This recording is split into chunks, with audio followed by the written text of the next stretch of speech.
ചിത്തിരാമുല്ല നബിയിൽ ഞാൻ എഴുതി മുന്തിയ നല്ല മാഷൂക്കിൻ ചരിതി.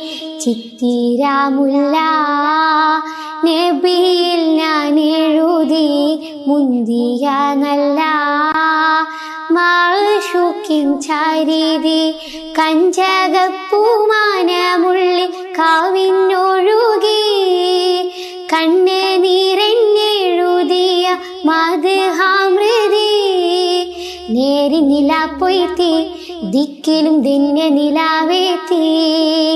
നൂറിൽ സദാഹൂബി ഹക്കിലും ധന്യ ദിലാവേത്തി. ചിത്തിരാമുല്ല നബിയിൽ ഞാൻ എഴുതി മുന്തിയ നല്ല മാഷൂക്കിൻ ചരിതി.